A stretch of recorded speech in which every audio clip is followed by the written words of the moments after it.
America আৰু Iran 1951 চনৰ আগলৈকে দুয়োখনেই ইখনে আনখনৰ বন্ধু ৰাষ্ট্ৰ আছিল। কিন্তু লাহে লাহে দুয়োখন ৰাষ্ট্ৰৰ মাজত সম্পৰ্ক ইমান বেয়া হ'ল যে দুয়োখন ৰাষ্ট্ৰৰ মাজত আজি যুদ্ধ আৰম্ভ হৈছে।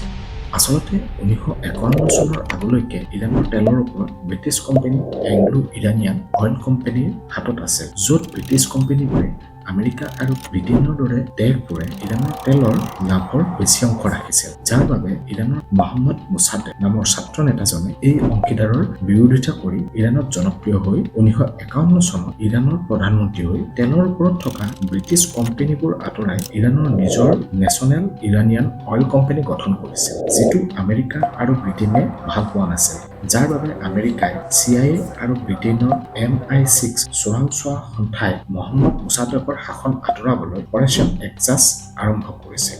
অপাৰেশ্যন এক্সাছত CIA আৰু MI6এ মিলি ইৰাণৰ একাংশ সামৰিক বিষয়া আৰু ৰাজনৈতিক নেতাক হাত কৰি ইৰাণৰ প্ৰধানমন্ত্ৰী মোছাদেকৰ বিৰুদ্ধে ভুৱা প্ৰচাৰ চলাই 1953 চনত মহম্মদ মোছাদেকৰ চৰকাৰ ভাঙি দিয়ে আৰু মহম্মদ মোছাদেকক গ্ৰেপ্তাৰ কৰে। তাৰ পাছত আমেৰিকাই ৰাজা পেহলভিক ক্ষমতালৈ আনে। ৰাজা শ্বাহ আছিল আমেৰিকাৰ কথা মতে চলা আৰু আমেৰিকাৰ কালচাৰ ভাল, যিটো ইৰাণৰ বহু লোকে ভাল পোৱা নাছিল, যাৰ পৰিণতিত 1979 চনত আয়াতুল্লাহ খোমেনীৰ নেতৃত্বত ইৰাণত এক ইৰাণী ইছলামিক বিপ্লৱ আৰম্ভ হয় আৰু ৰাজা শ্বাহক দেশ ত্যাগ কৰিবলৈ বাধ্য কৰিছিল। আৰু এই বিপ্লৱৰ পিছতেই ইৰাণী ছাত্ৰই তেহৰাণত থকা আমেৰিকাৰ দূতাবাস দখল কৰি 52 জন আমেৰিকাৰ বিষয়া 444 দিনৰ কাৰণে আবদ্ধ কৰি ৰাখে। লগতে 1980 চনত হোৱা ইৰাণ-ইৰাকৰ যুদ্ধত আমেৰিকাই ছাদ্দাম হুছেইনক সমৰ্থন কৰিছিল।